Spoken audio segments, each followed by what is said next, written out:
Hello, welcome to Recapping with Delora and Ashley. Please follow us on Instagram, Facebook, and Twitter at Recapping Podcast. Also, comment, rate, and subscribe on your favorite podcast platform. We're on all the things. We would love to hear your ratings of the movies and shows we review. Email us your audio file to recappingpodcast@gmail.com and we will play it during the show. Or DM us on Instagram and we will post and read it on air. Thank you guys so much for listening. Thank you.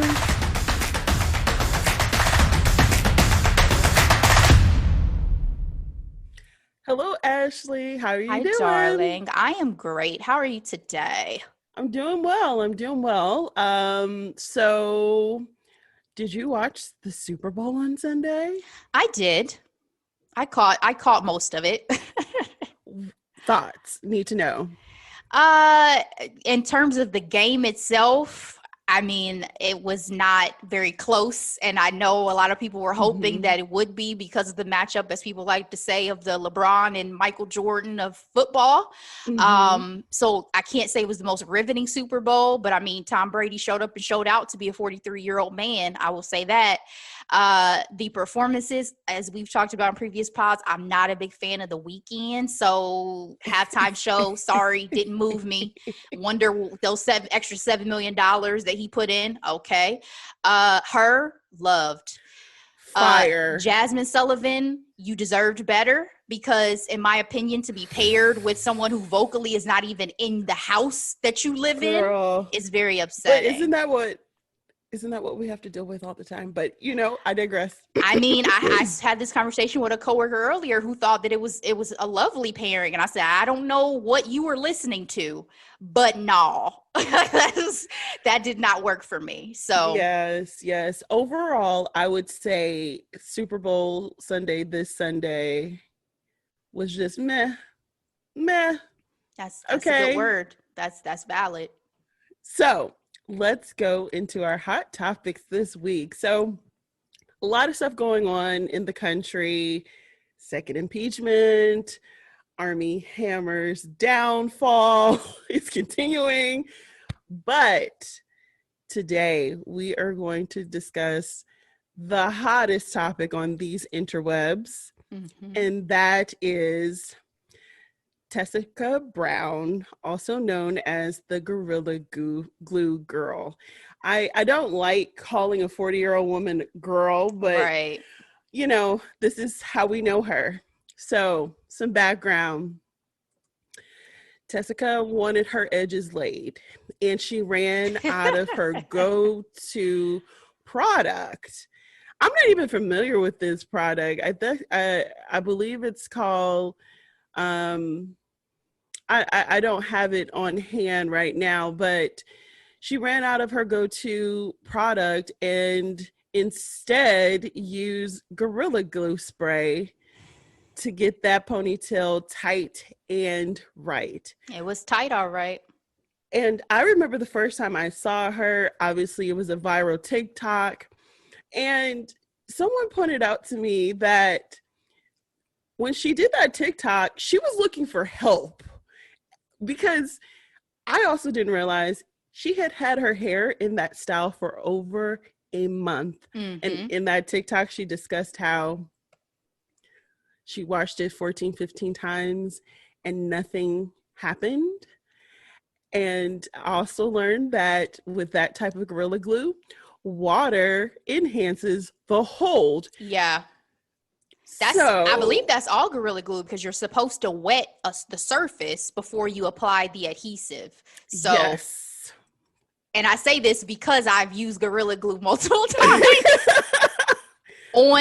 on things, people, not my hair. Let's be clear. So, Ashley, as of today, Sister Girl can run her fingers through her hair, courtesy of a plastic surgeon by Dr. Michael Orbing, who did the procedure for free. He was able to create some type of chemical concoction that included acetate and aloe vera and olive oil. it took 3 hours, Ashley, but she was able to keep her hair. What are your thoughts on this whole situation? Well, God bless that doctor, because they said that procedure would have cost like $12,500 or something like that. And she has a GoFundMe that she originally raised $13,000, but by this afternoon on Thursday, she raised $20,577. So, oh wow. Well, they said he did it for free. So what are we doing with that money now? Somebody said she's not going to win this lawsuit, so she might as well take the money. No. You're definitely not going to win that lawsuit, ma'am. So I've had this conversation now so many times, even sent this to my hairdresser and had a robust text conversation. I am so happy for her. Being a Black woman, we know that the hair struggle and it's real. The idea of what was going to happen was very sad, because I remember Gorilla Glue putting out a statement saying her hair may be fractured at the root. And I was like, I don't even know what that means, but it sounds horrific. What if she can never grow her hair again? I was terrified for her scalp. Yeah, absolutely. What was going to happen, and they said what they were putting on originally was like burning. And just, again, being a Black woman, it was just heartbreaking. But at the same time, I have still, to this day, never heard a good explanation of how you could possibly confuse Gorilla Glue with hair glue.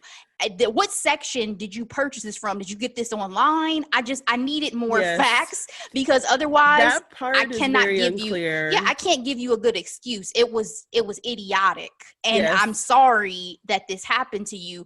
But ma'am, as a 40-year-old woman, you've never heard of Gorilla Glue. You've never. Now, granted, the bottle she had, I had never seen Gorilla Glue in that type of bottle. Can. Yeah, but not either. But it's still, if you even glanced at it, it says to be used on metal, to be used on wood, to be used on everything but your skin and your body. You do know that people use adhesives for things that they're not meant for, i.e. drag queens use glue sticks to glue up their eyebrows. I've just gotten into RuPaul's Drag Race, so yes, I know that. Yes. People use wig glue for lashes, so I'm just saying, I have seen people use glue that's meant for something else. Yeah, that is on their body. That's a fair point. But again, Gorilla Glue is a whole different beast in the categories of glue. We're talking about being known as the strongest adhesive product out there. And again, it's like the equivalent of Trump telling people to drink, household products to try to cure coronavirus. Stand in the sun, Ashley. Stand in the sun. Dolores, it was nonsensical. And I just can't imagine how she got to that point. But God bless her. Again, I'm so happy that this doctor was able to help her out, hopefully. I mean, it's a testament to technology and social media, right? Because think about an era where she would not have had that as a resource to get her messaging out there. No. I just don't even know what she would have done. I'm not knocking Louisiana, but I'm just saying, she had to go out to Beverly Hills, California to get the help that she needed. And, kudos to Black doctors who just looks out for you. Absolutely. I feel like he was like, let's go ahead and make this happen. He said, this is for my mama. This is for all my aunties. Yes! Grandma, I love you. Let me help this sister out. Can I say, too, one thing that was funny on the video? Because you sent me her video after the fact. When she's talking about, now I got to get my hair done because it's Valentine's Day and I got a date.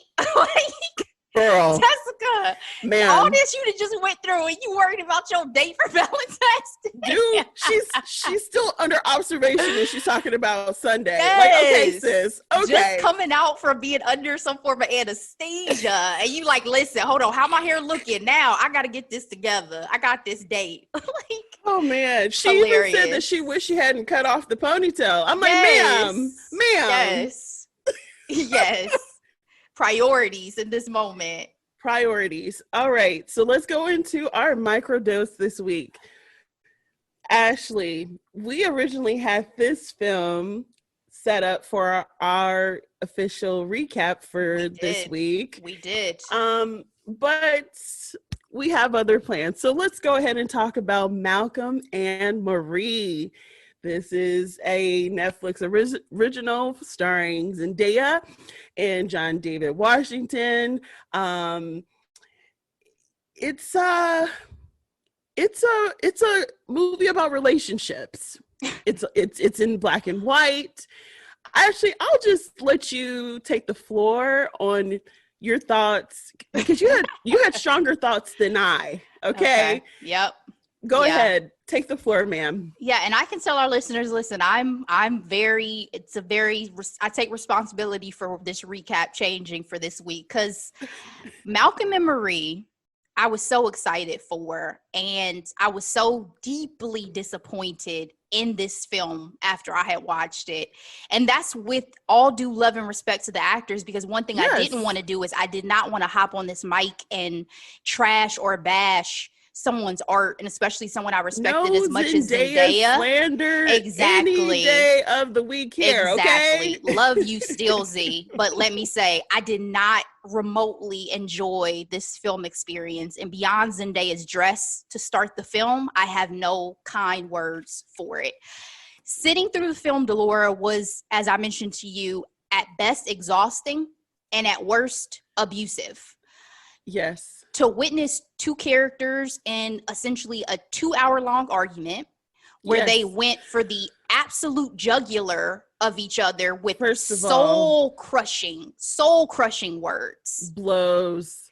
And a black couple at that, mm-hmm. It's not my idea of entertainment. First of all, it's Black History Month. We need to celebrate our movies. And if we're going to talk about relationships, let's celebrate Black love in a very healthy, uplifting, non-toxic, happy productive. Ever after ending. I think one thing that bothered me about it too is that the argument itself, the basis of the argument itself, was so unrelatable to most people.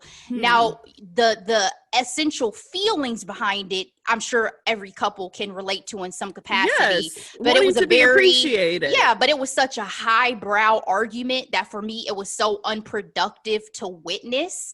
And then I have to agree with a review that I read on CNN that the truest words spoken were an early line from Zendaya's character Marie, in which she says, "Nothing productive is going to be said tonight." Yes. Yes. Delora, this film, in my opinion, should have lived and died as a thought in Sam Levinson's head during quarantine boredom. Ashley Denzel's daughter produced this film as well. Zendaya was a producer. All of these people had their hands in this project. I understand. All right. So, Ashley, let me give my thoughts really quick. Okay. So, you asked me via text, did I enjoy the movie? Mm-hmm. And just like Cassius Clay from One Night in Miami, enjoy is a strong word. You know what I mean? For me, the film, first of all, it was beautiful. Beautiful location. Love the black and white. The performances were okay. I thought Zendaya gave me things that I didn't know she had the range for, so I appreciated it. John David overacted, but the problem I had and where I felt uncomfortable, besides the toxic relationship with, mind you, zero resolution at the end. Mm-hmm. I had hoped she was gone. Girl, I was like, I would have felt better about the film if she had just gotten her stuff and left. Mm-hmm. Mm-hmm. But the continuity of it all, knowing that a white man wrote some of those topics that they discuss in these overindulgent monologues, mm-hmm. made me a little bit uncomfortable. For example, just the Barry, not necessarily just the Barry Jenkins thing, but even the continuity of the film. No black man is going to eat Kraft macaroni and cheese straight out the box. She asked if he wanted salted or unsalted butter. sis, what about real cheese? You know what I mean? Like, why isn't the oven on to bake it? I understand love that this. Black people are discussing the mac and cheese, because as a mac and cheese lover to the core, Girl. that's the damn truth. Unrealistic. And then there was just again conversations of even John David's character being a Black man, and I'm like, who wrote this? Did you have any input on this? Because it just seems textbook woke, you know what I mean? So I didn't hate it as much as you did. I thought, well, this is how you not have a relationship. You do not fight dirty like that. You can have, heart to hearts, okay? But, and then, I didn't know who to side with also, kind of like our Cobra Kai discussion also. It's like, but ultimately I found myself more on Zendaya's side because John Davis' character was just wilding, okay? Wilding at certain points. And I also hate when men call women crazy because it just seems so dismissive. Yeah, what a default that it seemed like he kept going to in terms of trying to be the winner of the argument, or, again, it was just so vicious. If it had not been for this podcast, I probably would have cut it off very early on. So, but again, that is with all due love and respect to my girl Zendaya. This was a miss for me. All right. And with that, let's kick off our second week of Black History Month with a movie that explores Black love, Sylvie's Love. Ashley, yes. Are you ready? I am ready. Thank you so much. So as I said, since we're not going to do Malcolm and Marie, we are doing a wonderful love story, Sylvie's Love, that was released on Amazon Prime on my B-Day, December 23rd, 2020. It runs a little under 2 hours. Let me hit you guys with a quick summary. When a young woman meets an aspiring saxophonist in her father's record shop in 1950s Harlem, their love ignites a sweeping romance that transcends changing times, geography, and professional success. The film was written and directed by Black filmmaker Eugene Ash. He mentions that the script is loosely inspired by his own parents. It is produced by Nnamdi Asomugha, who is the star as Robert of the film. Congratulations for saying his name, girl. Yes. Well, and let me give credit to Bakari Sellers' podcast, because he is on Bakari Sellers' latest episode, and that, as well as my brother, are the reasons why I can pronounce that man's name correctly. Because Nnamdi, in case some of our listeners are not familiar, was an NFL cornerback before he transitioned to acting. He is also the husband of Kerry Washington. So let me just put that out there. Just a couple of things that Eugene. Congrats, sis. I'm just like. No, absolutely. He's a full. I don't even call him a snack. He's a meal. So a couple of things that I learned about this film as I was kind of looking into some articles and information is Eugene's quote, where he said in the New Yorker that, when we talk about the 60s and Black folks, it's often through our adversity. What I saw growing up was very different. And he really wanted this film to emulate the big screen romances of the era, such as Breakfast at Tiffany's, but with Black characters. And I think you and I have discussed the fact that that's something we both love about this film, is that it does give us an opportunity as Black people to go back to that era and not have it be through the lens of suffering, not have it be through the lens of hardship, but through the lens of love and romance and technicolor, it was so fashion. Beautiful. So let's get into the cast real quick. We have Tessa Thompson as the star, Sylvie Parker, who I'm sure many of you know in many projects, but just to name a few: Creed, the Thor series, Men in Black reboot she was in, Westworld series. Again, Nnamdi Asomugha plays Robert Holloway. This is only his second film, Delora. Yes. And this is being his second film. He has had to produce both of these to allow these vehicles to be made. His first film was called Crown Heights. As I already mentioned, former NFL cornerback. So amazing that he's been able to make such a strong transition to the world of film. We have Aja Naomi King, who plays Mona. I'm sure you guys are familiar with her from How to Get Away with Murder. She was also in Birth of a Nation. Yes. We have Tone Bell, who plays Dickie Brewster, comedian. He's been in many things. Latest thing I enjoyed him in was Little, starring Regina King. And he's going to be Marseille Martin. The United States versus Billie Holiday coming out on the 26th. Awesome. We have your boy, Reggae John Page as Chico Sweetney. Obviously, Bridgerton, as Delora always says. He's a household name, getting Beyonce swag and everything. Listen, he has outgrown Sylvie's Love role that he was in. Clearly, he is now the leading man. We also have Alano Miller playing Lacey Parker. You guys may recognize him from shows like Underground and Jane the Virgin. He's also married to another one of my favorites, DeWanda Wise from She's Gotta Have It series. Beautiful. They're a beautiful couple. They are. Eva Longoria, who plays Carmen. I do not need to give Eva's credits. Jemima Kirk, who plays the Countess, who I probably know her best from the series Girls. Yes. On HBO, if you guys are familiar.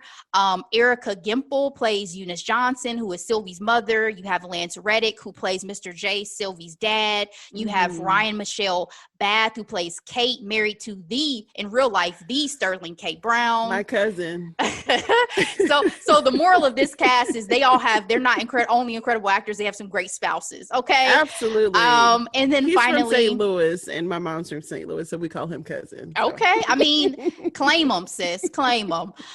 We lastly have Wendy McClendon Covey as Lucy Wolper. So let's get into these ratings, Delora. So on Rotten Tomatoes, 93% critic score, 79% audience score, and 93% of Google users liked this film. So please tell me and our lovely listeners, what is your grade for Sylvie's Love?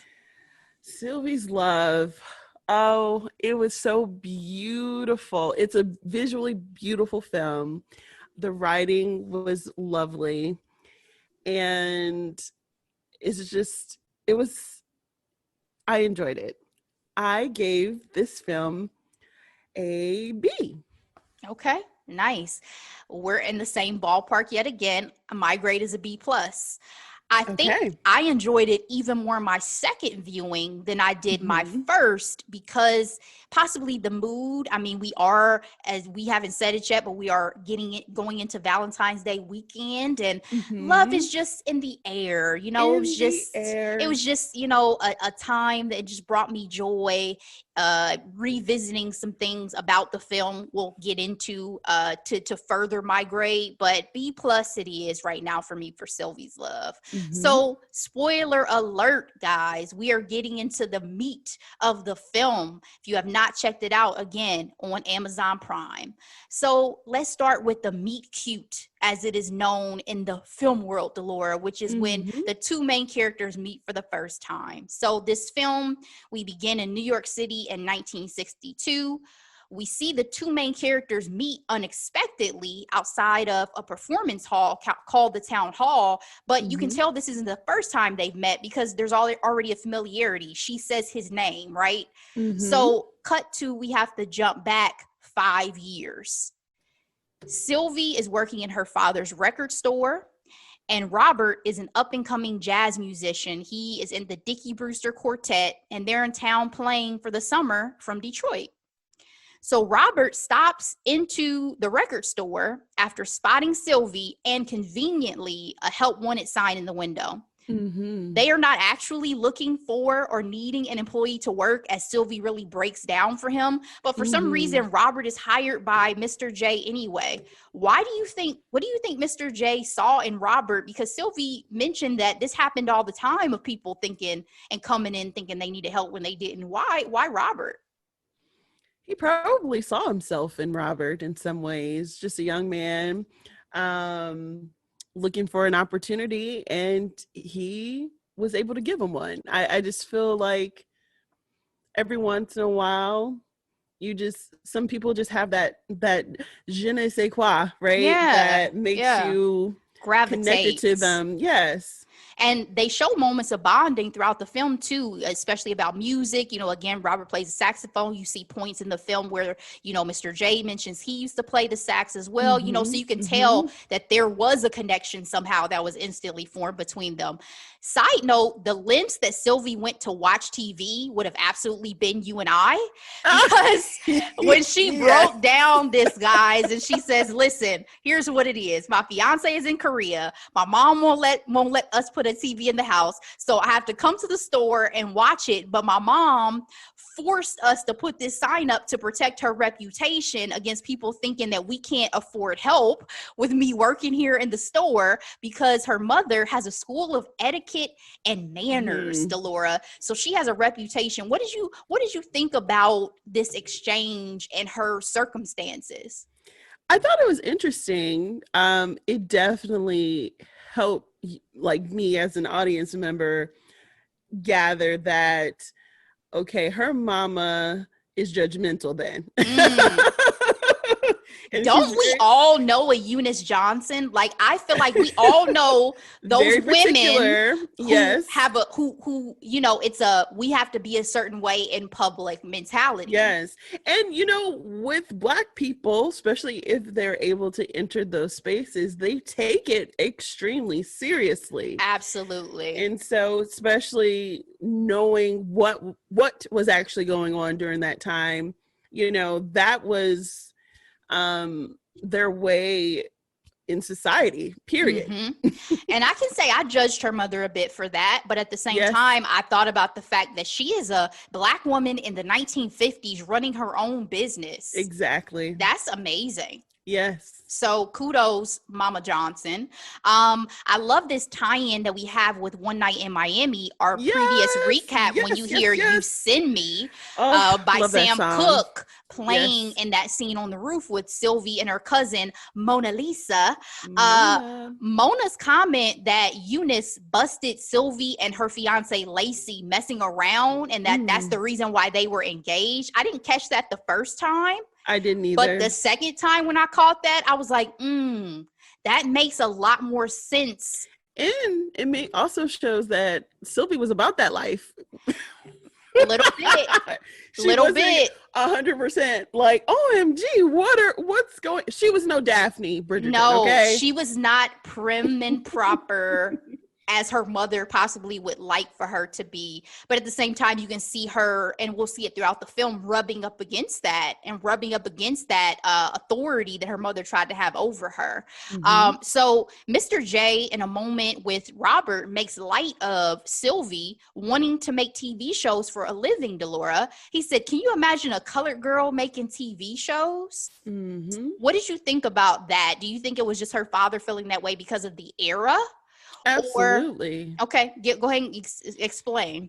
Yes. Honestly, it was probably hard to imagine a Black man as the producer, let alone a Black woman for that time. We're talking 1950. What, late 1950s? It was 1957, I believe, when we picked this up. Yes, that's also the same year Sam Cooke's song was released. But yeah, I didn't, it was disappointing to hear her father say that, but I think he was, quote unquote, being realistic. Yeah. Unfortunate to feel like maybe your parent kind of belittled you a little bit in that moment. But you know, the lesson I took from it that I think is so valuable is that you should never allow other people's limitations and thoughts of you to be your limitations and thoughts of you, right? Exactly. That was a great pull that I got as an audience member. So despite Sylvie's engagement and her mother's well-mannered training, a bond forms between Sylvie and Robert as they work together, and Delora, a love affair ensues. She is speechless seeing him perform when he invites her to see his quartet in action. Coltrane comparisons immediately. That for sure helped him get it. I'm just gonna put no. In my notes, I say there's something amazingly sexy about seeing someone in their element. In their element, whether it's, an artist, like painting, drawing, musician, my husband, science. I'm like, ooh, say that big word for me. Dave, you gonna get it, okay? Oh my God. Be telling all your tricks on the podcast tonight. Baby, what was that word you said the other day? All right. Love it. Love it. But no, that is absolutely the case. And to be honest, the way that it's framed in this film, Robert is the star of that quartet, even though he's not the leader of the group. That is the reason why they got the manager that they got and the countess. He's a very talented man. He's a very talented man. Their romance, though, was ultimately thwarted, Delora, by his career, because his band is offered a gig in Paris. And even though he asks, Sylvie chooses not to go with him. At this point, she also discovers she's pregnant. Whew. Extraordinary caught up to her. Yeah, but she doesn't tell Robert. She chooses not to tell Robert before he leaves. So this is kind of the beginning as we're getting into things. What are your thoughts on the pair's chemistry? Because this is a romance. What are your thoughts? The chemistry was nice, but I have to say it's not my favorite of like all time. Only because I found it hard to read Robert at times. That's fair. And I feel like, watching it the second time around, I gathered that he's a quiet guy. But he also knows exactly what he wants, right? Yeah. But Robert didn't play no games. He didn't play no games either. Like, when he gave him an inch, he did that hop, skip, and jump up the stairs, he was like, normally when a gentleman takes a lady out on a date, he gets a good night kiss. I was like, look at him shooting his shot. Yes. He hop, skipped, and jumped. She's like, have you been practicing that? Exactly. It was so cute. Yes. And so and also, honestly, I feel like I wasn't able to enjoy it because it was hard to gauge their age range when the show started, because I'm like, are we high school? Okay, no, she's engaged. Okay, so this is probably college years, but they both probably didn't go to college or something like that. I think they were supposed to be in their 20s for sure. That was the age range that I was gauging, because they were both, even with Bridgerton, I think she was possibly slightly younger, because a lot of times women were considered to be more suitable for marriage younger. But yeah, I understand that. What about you? I have to agree with you I thought it was cute, but it wasn't that burning, passionate chemistry of, easy comparison is The Notebook, right? But those actors went on to have a real... I really don't enjoy The Notebook, right? Oh, I did not know that. Know that. But I can just say that the chemistry between Ryan Gosling and Rachel McAdams was fiery. Palpable. And honestly, who has hated great each chemistry? other. What? Who? Outlander. Like, for them to not actually be together, you feel like they have great chemistry. Yes. But, and let's not only name white films, white characters. No. Love Jones, Nia Long and Lorenz Tate, palpable, fiery chemistry to tell for me. You on this Black History Month day. Tell them, because I already know. I have not seen Love Jones. Tragedy. Put that on your list of to-dos for this month. Okay. Is to watch Love Jones. Fiery, passionate, palpable chemistry. I'll even say Janet Jackson and Tupac on Poetic Justice had banging bomb chemistry for me. Like, the sexual tension between those characters, I loved in that film. But because of the way the film was structured, it wasn't a typical romance where I feel like it was explored in the same way as certain other films. But I felt it. So I guess I'll say again, I thought they were cute, but it wasn't like, oh my God, I'm getting hot. Yes, exactly. Exactly. Overall, Ashley, I will say And I actually saw someone on Twitter say this film was beautifully gentle. Like everything was just it I was love that. just delightful. Yeah, I It love was that. delicate. You know what I mean? Like it wasn't overpowering at any moment. The dialogue, even with one another, um, even in times where they disagreed, it just Mm-hmm. wasn't as like Malcolm and Marie. It wasn't gut wrenching or exhausting. It was No, just no. it was very gentle. It was a gentle love story, and so it Yeah. wasn't. You didn't necessarily need the heat for this story. I feel like, in That's, the I mean, that's a sense, beautiful way to put it, that it was more, that it was gentle, that it mm-hmm, was gentle. And um, I guess the last thing I'll really say before we move on to the next portion is Robert is my type of man. I like a man who is okay, more reserved, a little soft spoken, but knows what he wants when he wants it. yes, Robert is my type of yes. man. So I was very much a Namdi Asamoah fan as a part of this recap. Let me put that Yes, out there. you and me both. So You and me all due both. respect, Kerry Washington, girl, you got one. All right, let me move forward. So we meet again is our next session. We pick back up 5 years later, which takes us back to the very beginning of this film. Sylvie's now married to her fiance, Lacey. They have a daughter, even though it's not Mm-hmm. initially clear. Is that Robert's baby? Does she keep Robert's baby?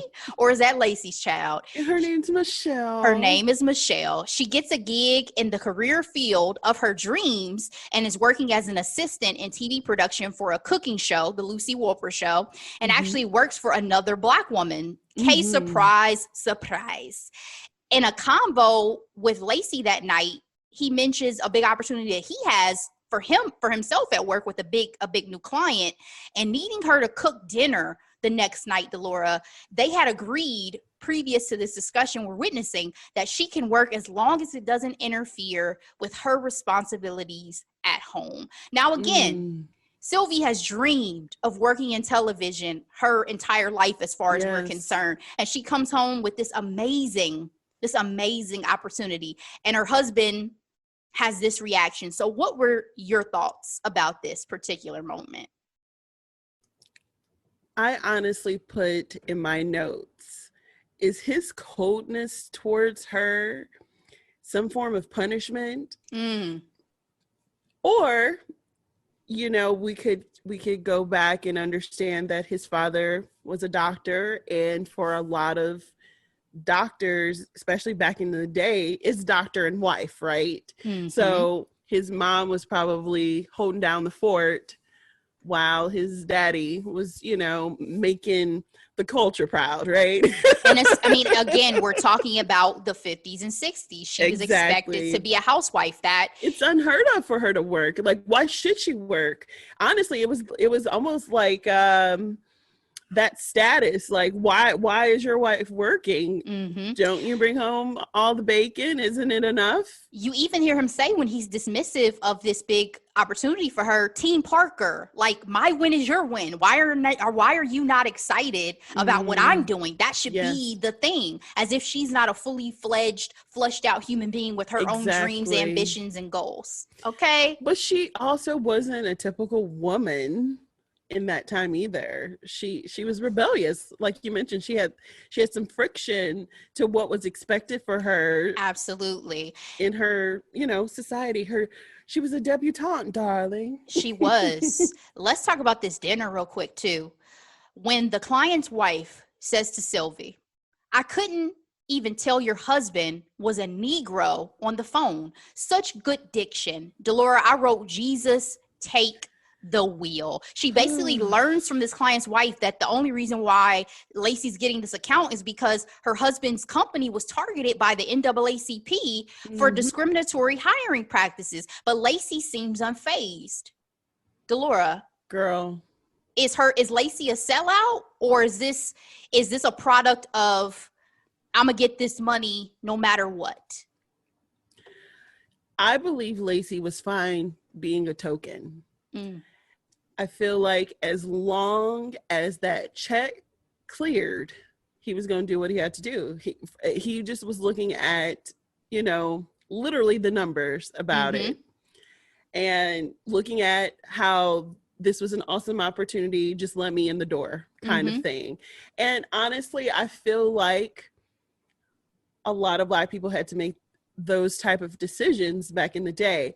I will say the way that Sylvie said, "Oh no," was everything. When the wife asked, "Oh, can I help?" She's like, "Oh no." She looked her up and down. I felt that "oh no." That "oh no" was like signal to every Black woman across the world. Like, no ma'am, I don't need you in my kitchen. I don't want you touching my stuff right now, okay?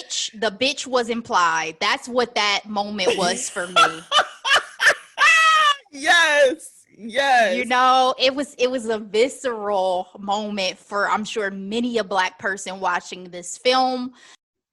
To your point earlier about the gentleness of the film, I think this again spoke to a gentleness, right? It was not an aggressive point that I think the filmmaker wanted to make about, you know, her reaction or anything like that. It was gentle, but it was effective. Yes. And back to your point that Eugene made, I actually had that in my notes as well, and I didn't even see that particular article, how I felt like I really enjoyed this being a Black love story where Black people were in their communities and we weren't under the gaze and pressure of the outside world, or frankly, white people of that particular time. Right. And that's not to say that the film does not address things, which we're going to get to, and the fact that, actually, let me move forward and then I'm going to address that real quick. So we get back to that opening scene.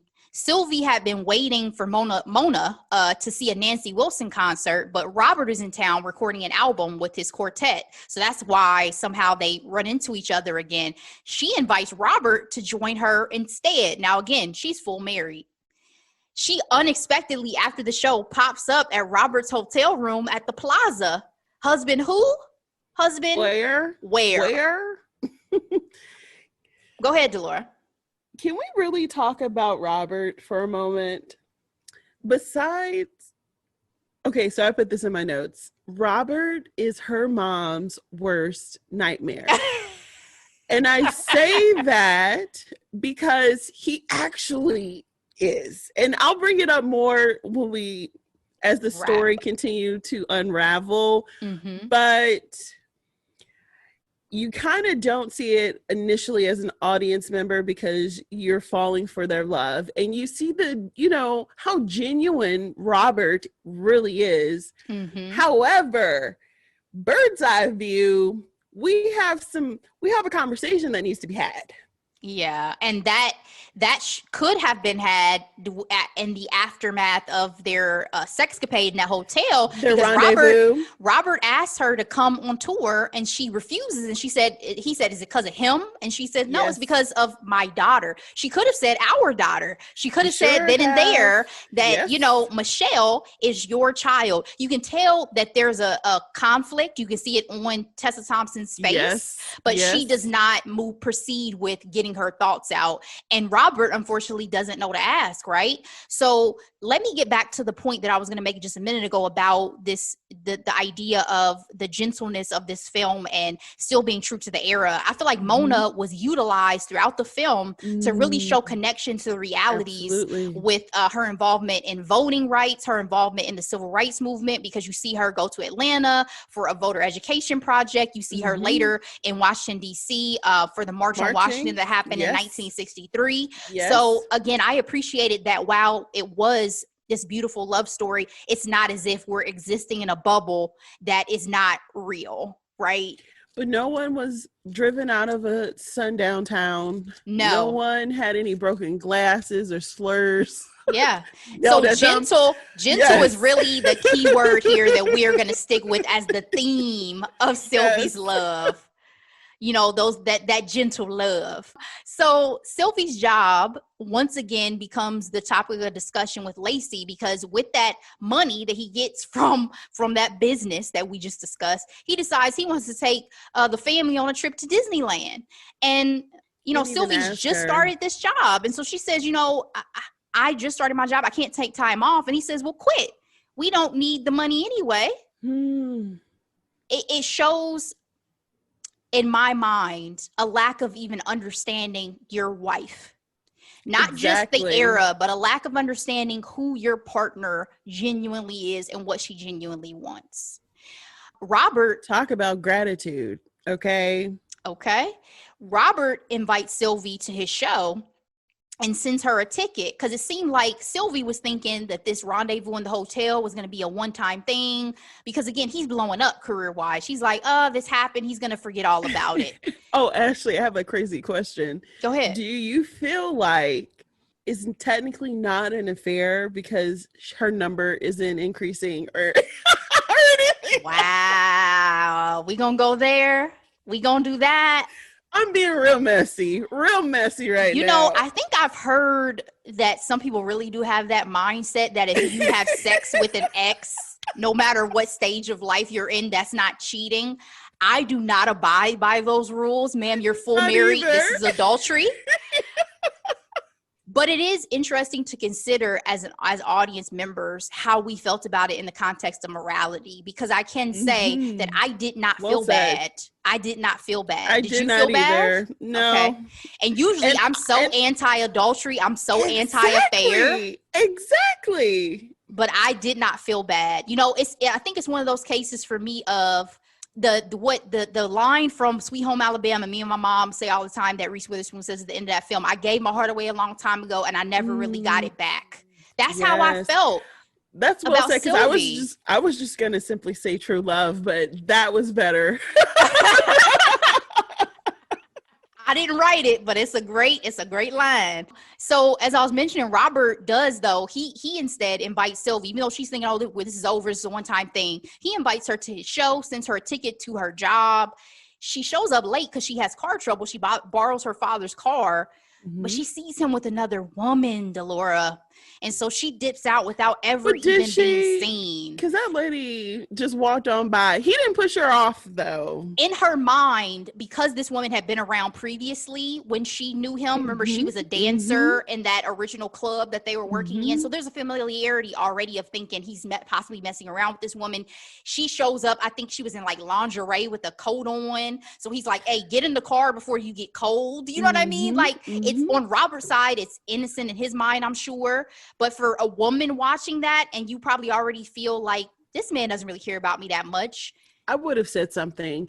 What's that saying? Believe half none of what you hear and half of what you see. Okay. Yeah. But again, in the context for her, probably of, listen, I shouldn't be doing this anyway. I'm married. This was an old love. He's come back. I don't know where we sit or where we stand. I mean, it made sense. But unfortunately, when she gets back home, she's busted anyway. She thought she got away with trying to go see Robert because she made the excuse she had to work late. Whoops. Her boss had called the house. So I think this scene was so great, though, in that we had not known Lacey's awareness of Robert and that love affair. And if Michelle truly was his child, and truly was Robert's child to this moment, Lacey's fully aware of Robert and that he was in town and that this is his competition. Yes.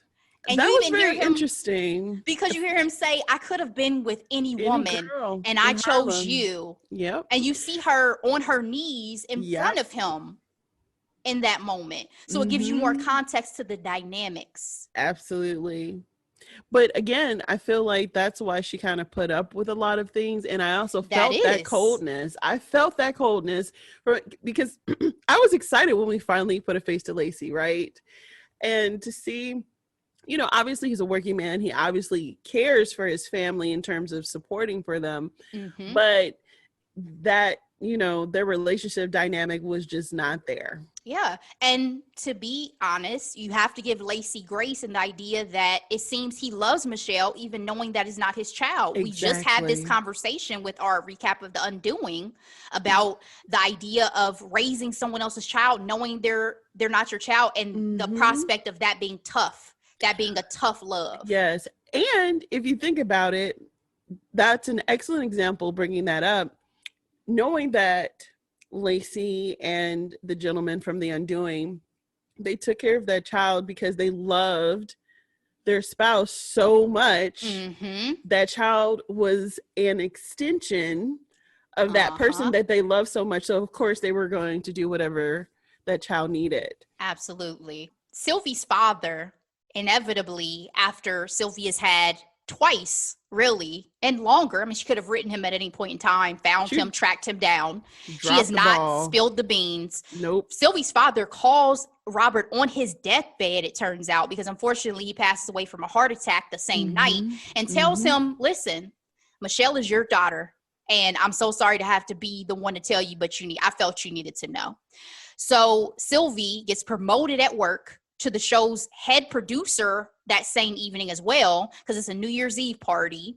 Her boss is leaving to get married, which again gives context to the era, right? As a woman in business, even though you may be doing wonderfully at work, the idea possibly of having to juggle or do both, it didn't seem that her boss could or wanted to make that decision. Catalyst for the end of her marriage to Lacey, though.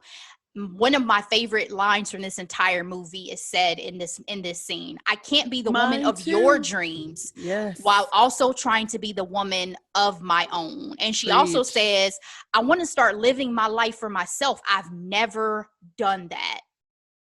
It was a one-sided, unrequited love, it seems to Laura, because again, as we spoke to, and as Lacey says, I wanted to be the man of your dreams, but I know that role was already filled.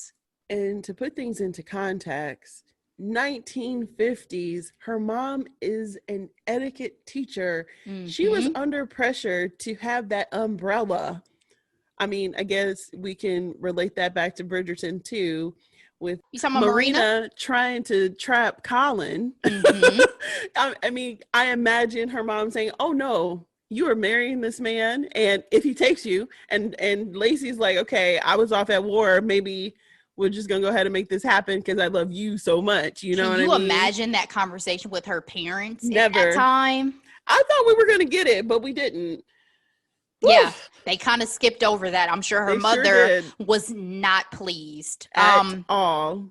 Let's move on to our last section of the film, which I've titled, Can We Make It Last Forever? After hearing that Sylvie's marriage is over, Robert shows up at her house, confirms he knows Michelle is his daughter.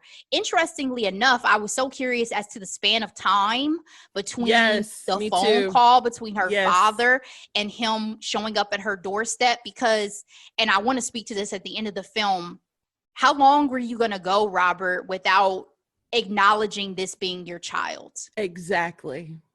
Why was hearing that her marriage had ended the catalyst for you showing up saying, listen, I'm that baby's daddy and I want to know my daughter? Exactly. Because what if she didn't get a divorce? Exactly. Were you just going to move forward and proceed in your life knowing that you had fathered a child and never knowing her? Again, this is where Robert isn't always the ideal guy sometimes. So Sylvie, when she's explaining why she did not tell Robert previously, she said she did not want to have to make Robert choose between them and his career. Did you feel like that was a good enough rationale? And is Michelle at this point in time going to understand this new father figure coming into her life? Because let's be clear, she has a full daddy. A whole daddy that she's known her entire life. I felt like I was happy that she introduced him as Mr. Holloway. I think it probably would have been too much for her sweet child to deal with mommy and daddy breaking up and then meeting this entirely different man who is supposed to be her daddy. Like, what, where, how? Yeah. What was the other question? Was her excuse, did it suffice for you in terms of not telling that man that he was her child's father? Yes and no. Sylvie and I are two different types of people. I'm the type that puts everything out there on the table so we can then make the best decision for our lives. Again, it's like accepting a no from someone who hadn't even given it to you yet. Like, you don't know how things would have gone. Also, his career wasn't necessarily going as glamorously as she thought it was. You know what I mean? And so you never know. I think when a person is involved, i.e. a child, she should have absolutely told him. I can understand her fearing him, you know, him uprooting everything for her, but guess what? He got her pregnant. So yeah. And I struggle with this, and again, want to speak to it at the end of the entire film. This idea that it seemed like they kept going back and forth and putting their needs over the needs of their child. Because at the end of the day, for you to say you didn't want to have to make Robert choose, then you're denying your child the opportunity to know her biological father, and you're making a decision for her that is going to impact the rest of her life. And I'm not sure that that's fair.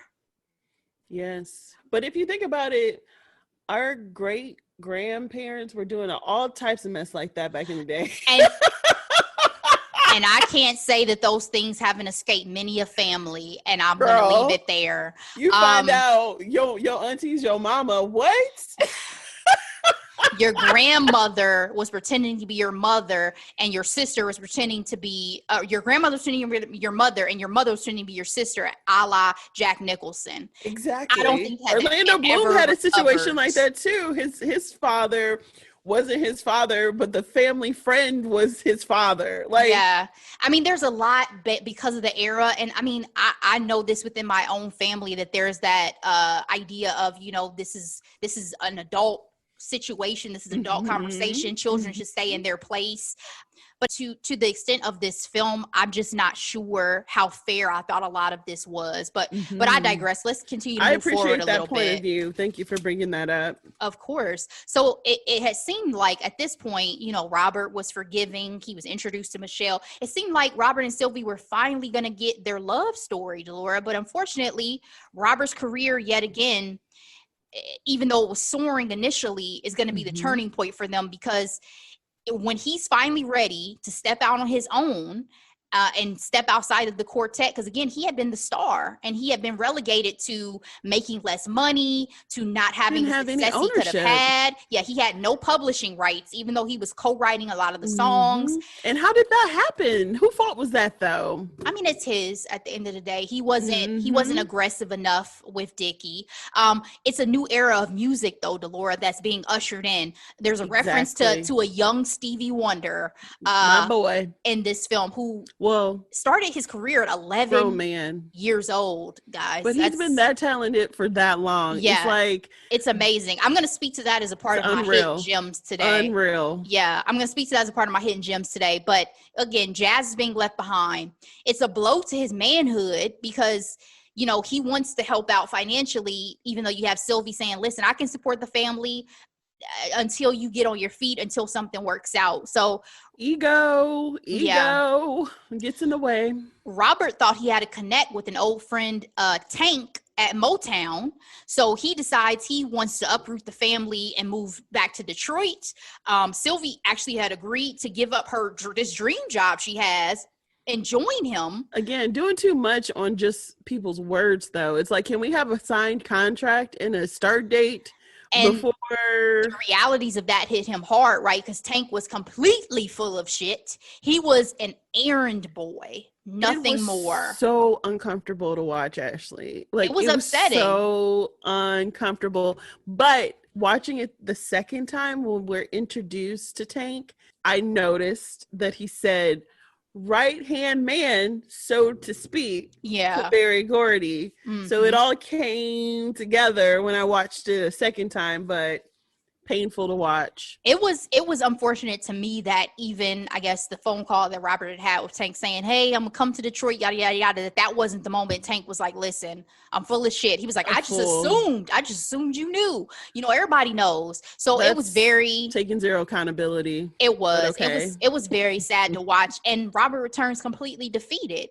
He decides that he wants to go back to Detroit alone. It goes back to working at a factory, at an auto plant. Because again, Detroit, your hometown. Yes, ma'am. Known for automotive manufacturing. It helped Black people raise classes, right? Like they were able to have stability in the workforce, even though it was still, blue collar, but middle income people, I say we, but Black people were able to buy their homes and obviously multiple vehicles and send their kids to college. It was a great time for that. Yes. So I know there's usually always some level of adversity and conflict in romantic films before we wrap it up, before the happily ever after. But I have in my notes, you really just gonna leave your whole kid. You really just gonna leave your whole kid on no explanation outside of, I need to go back to Detroit alone. I don't want you to come, and I'm not a family man. What type of an explanation is that? It wasn't. It sounds like some F-boy-ish, honestly. I was saddened. I was deeply saddened by the reality that this man, who again is just finding out he's a father, you're going to let the circumstances of you not being able to find what you consider to be your passion stop you from continuing forward and knowing your child and having a family. I'm not negating his love for Sylvie by any means by continuing to bring up his child, but the love for your child should outweigh everything else in my mind. Something just came to me. They were used to being each other's one true love, but they hadn't evolved their relationship into being each other's life partner. So they were unable to have these real life conversations. You know what I mean? Yeah. I think that's very valid. I think that's very, very valid. And again, we spoke earlier to age. We haven't landed on how old they were, but give them grace in the fact that they may have still been fairly young. And trying to figure it out. That's all I can give them, because I was communication though. I was super disappointed. So after running into Carmen in DC, Sylvie learns the truth about Robert's circumstances because she goes to DC to join Mona for that march on Washington. Yes. She learns about Robert's circumstances and then in the end realizes, with help from Mona, that he likely did not want her to give up everything she had worked hard for. Mona called it extraordinary love. So, the same thing she did. Yeah. So Sylvie shows up at the plant in Detroit to get her man, as I put in my notes. They kept repeating a quote that Robert said in the film, which is, I guess I just wanted you to be happy, even if I couldn't be a part of your life. So Delora, is that supposedly the definition of unconditional love? Yes. I think one theme that we could probably say that this film really hangs on to is the idea of, if it's meant to be, you let it go and it'll come back to you, right? Because they were able to do that successfully multiple times. Wait, at least it wasn't as exhausting as Normal People. Normal People did not end on the happy note of finality and we're really going to make this work, because in the end, Sylvie, when she shows up, she says, what if I can't be happy if you're not a part of it? And then Robert says, well, I guess then we're stuck with each other. So I had more of a finality than I did with Normal People, because that was my big gripe, as we talked about in that first episode. I'm an American, as you like to say to me about my need for a happily ever after. You goddamn right, because life is hard enough. I want to see some stuff work out. This is entertainment. Sometimes. I need to be entertained. Yes. And I need to feel happy at the end. Yes. But again, one can say, yes, this is unconditional love. That's beautiful that you guys want to see each other soar and live your best lives and live your dreams. And I think I would have been all for that if there were not a child involved. Because my final thoughts, again, I'm not a parent. But from my perspective, these two characters put each other's happiness above the needs of their child. And is it selfless or selfish? In my mind, it's selfish. That's where I land. And that took away from my grade. As beautiful as I thought the film was, as enjoyable, especially the second time as I felt, about it, I cannot move past the neglect of young Michelle. I appreciate how serious you are about this. Yes. Your mind is in the right place. I did not go that deep with their relationship. I guess for me, I was just so frustrated with how they're making these major decisions without each other, i.e., obviously the child in both cases, if you think about it. So, but yeah, excellent point, Ashley. Thank you. So what I love too at the end of this is that there's a dedication to Diane, Nancy, and Doris. For our listeners, if you're not familiar, that is Diane Carroll, that is Nancy Wilson, and that is Doris Day. They all passed away during the filming of this movie. And I thought that was a beautiful tribute. One thing I wanted to spotlight, Delora, and I talked to you about this off mic before we got started. This sent me down, as usual, a Google rabbit hole, and it made me so curious about the first Black female television producer. Yes. And Google gave me the name of Madeline Anderson. So guys, this is your little known, potentially, in case you already are aware, Black History Month fact. So according to the National Museum of African American History and Culture, Madeline, who began her filmmaking career in the 1950s, is often credited as the first Black woman to produce and direct a televised documentary film, first Black woman to produce and direct a syndicated TV series, first Black employee at New York-based public TV station WNET, and one of the first Black women to join the Film Editors Union. She would go on to become the in-house producer and director for Sesame Street, and during early 1970s helped create what would become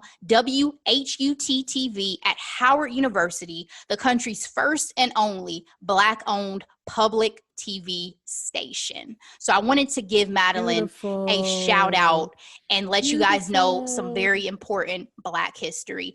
Cannot conclude a discussion about Black women in television without also giving a shout out to Oprah Winfrey, the first Black woman to own and produce her own TV talk show back in 1989.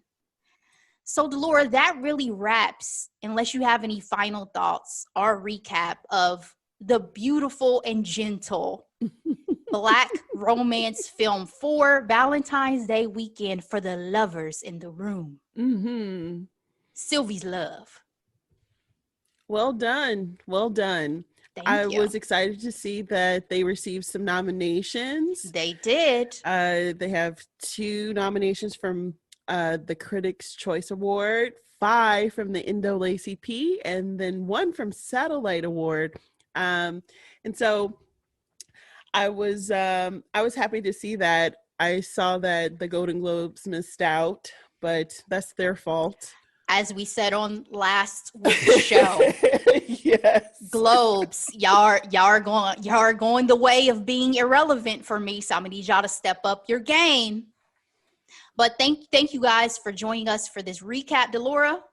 We gonna get into some hidden gems. Hidden gems, yes, Ashley.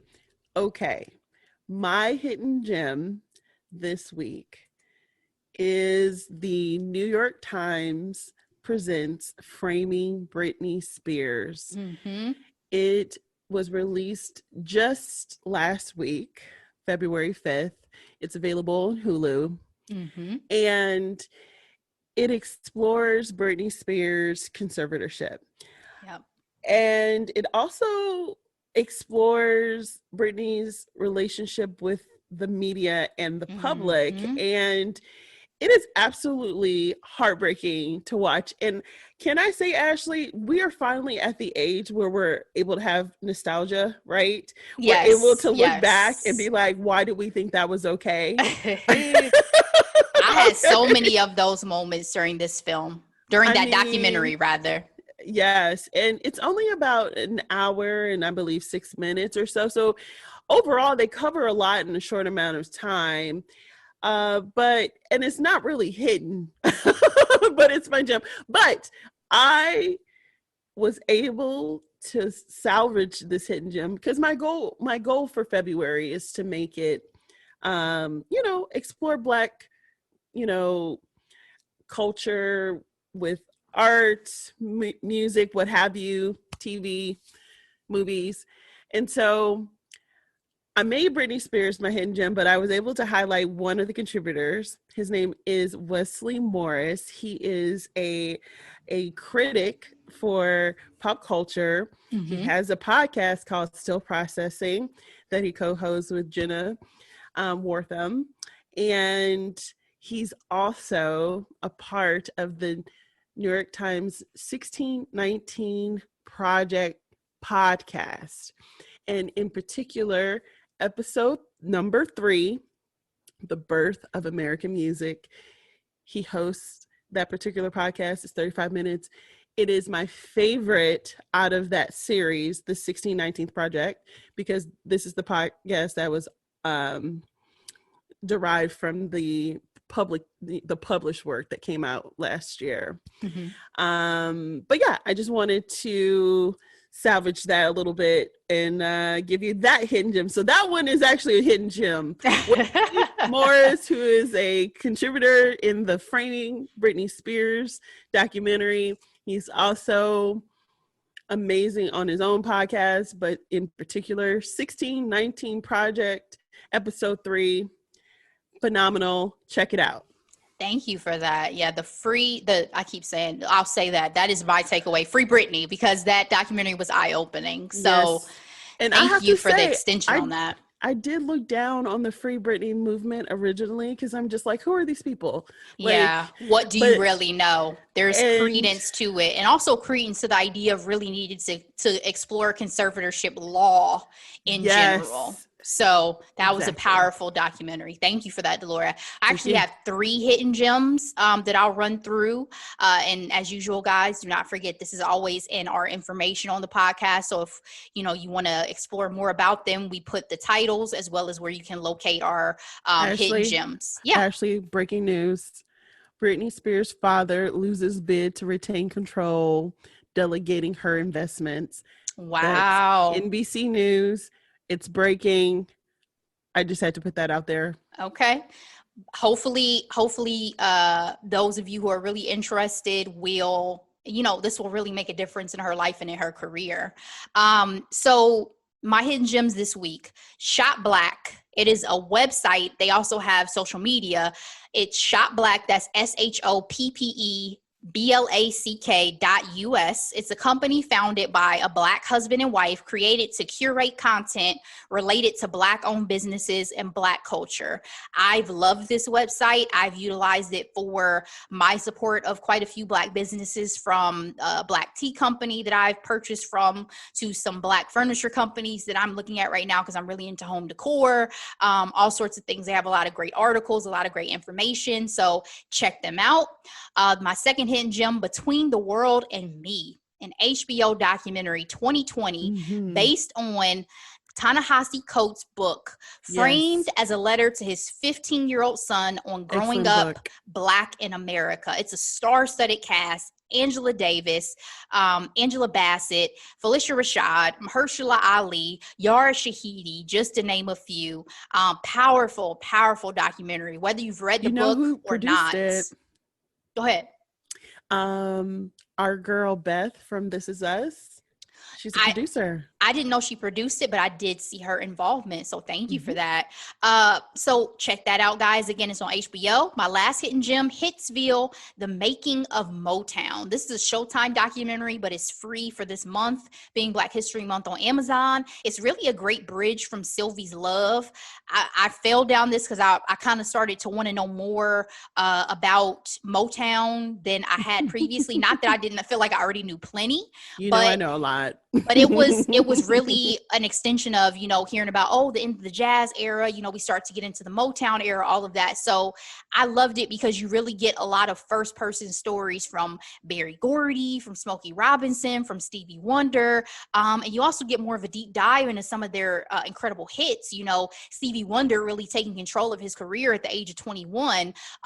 The extension of, the collaboration of so many songwriters to make My Girl for the Temptations and their recording of that, the journey of Marvin Gaye. I mean, there were so many great gems in that documentary that I think I stayed up till 2:30 in the morning watching it because it was that interesting. I'm gonna have to check that out. For me personally. Yeah. So that's Hitsville, The Making of Motown. You can find it on Amazon Prime. And those are my hidden gems for this week. On that note, rest in power to Mary Wilson, who absolutely is one of the original Supremes. Absolutely. Delora, what are we recapping for these folks next week? Ma Rainey's Black Bottom. Yes. It is that time. I actually have to watch it now. I've been holding on to that film a little bit. It's been on the list. Yeah, well, as we know, as we talked about, it's up for many an award. So I'm really looking forward to talking about it further. Yes. My hesitation is due to the great Chadwick Boseman, knowing that it's going to be emotional. His last project. So it's definitely going to be emotional. Yes, but I am looking forward to recapping it.